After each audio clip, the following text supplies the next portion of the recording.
আসসালামু আলাইকুম। সাইদাস রন্ধনবিলাসে সব্বাইকে আমন্ত্রণ জানাচ্ছি নতুন একটি রেসিপি দেখার জন্য। আশা করি সবাই ভালো আছেন।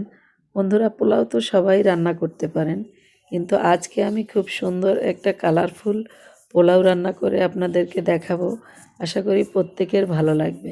চলুন দেরি না করে রেসিপি শুরু করি। একটা বড় ননস্টিক প্যানে 1/4 কাপ পরিমাণ দিয়ে দিলাম সাদা তেল। তার মধ্যে 100 গ্রামের একটু কম হোমমেড বাটার দিয়ে দিলাম।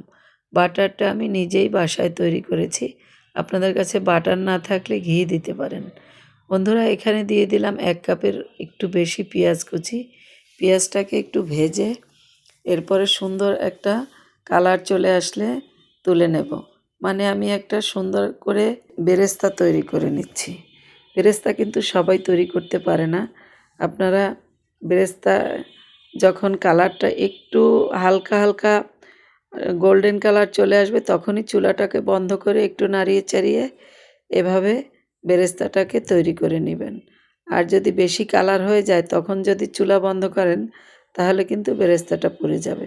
দেখুন আমার বেরেস্তাটা কত সুন্দর হয়েছে, তুলে নিয়েছি। এখন ওই প্যানের যে তেল অবশিষ্ট রয়েছে, তার মধ্যে আমি এলাচ, দারচিনি এবং তেজপাতা দিয়ে দিলাম। এলাচটাকে একটু থেতো করে নিয়েছি। হাফ চা চামচ দিয়ে দিলাম শাহজিরা। পোলাওর মধ্যে শাহজিরা দিলে কিন্তু ভীষণ ভালো লাগে। আমি এখানে 1 মুঠো কিশমিশ দিয়ে এটাকেও 30 সেকেন্ডের মতো ভেজে নিচ্ছি। এতে করে কিশমিশটা খুব সুন্দর একটা কালার চলে আসছে। দিয়ে দিলাম 1.5 টেবিল চামচ পেঁয়াজ বাটা আর 1.5 চা চামচ আদা বাটা, 1 চা চামচ রসুন বাটা।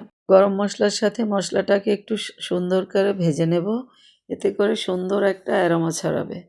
এরপর যখন এটা ভাজা হয়ে যাবে, এর মধ্যে আমি দিয়ে দিলাম 1.5 কাপের মতো গাজর কুচি।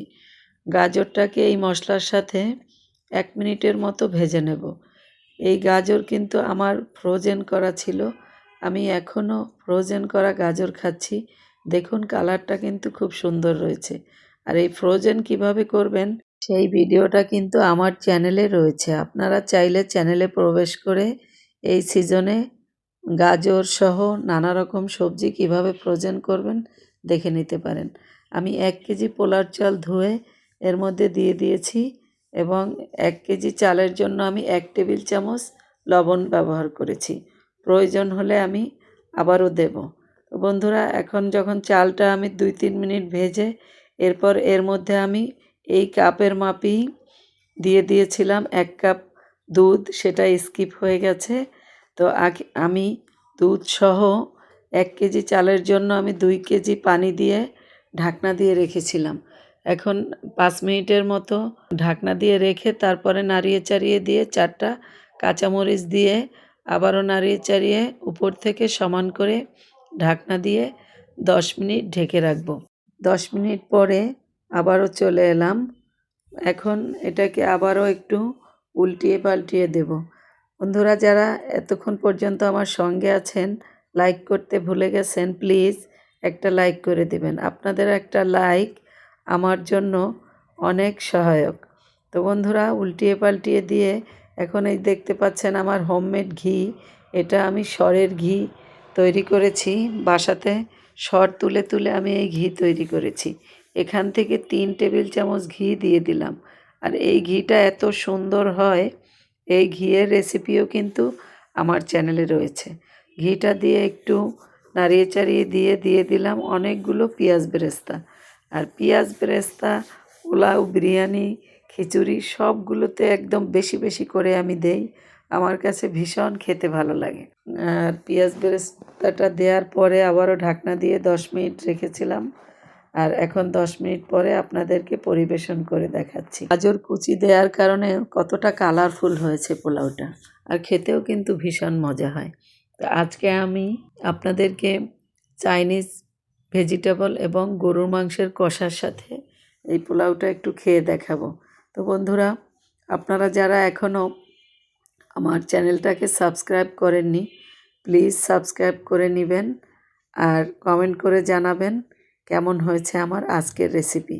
আর কারা কারা আমার মতো এভাবে পোলাও রান্না করেন অবশ্যই জানাতে ভুলবেন না। তো দেখতেই পাচ্ছেন কতটা লোভনীয় হয়েছে খাবারটা। যদি আপনাদের কাছে সহজ মনে হয় বা রেসিপিটা ভালো লাগে, বাসায় একবার ট্রাই করে দেখবেন। বন্ধুরা, আমার চ্যানেলটাকে যারা অলরেডি সাবস্ক্রাইব করে নিয়েছেন তাদের অন্তরে অন্তঃস্থল থেকে অনেক অনেক ভালোবাসা। আর যারা এই কাজটা এখনও করেননি, প্লিজ আমার সহজ এবং লোভনীয় রেসিপিগুলো দেখার জন্য সাবস্ক্রাইব করে আপনাদের পাশে রাখবেন। তো বন্ধুরা, আজ বিদায় নেব। দেখা হবে আবারও কোনো নতুন রেসিপি নিয়ে।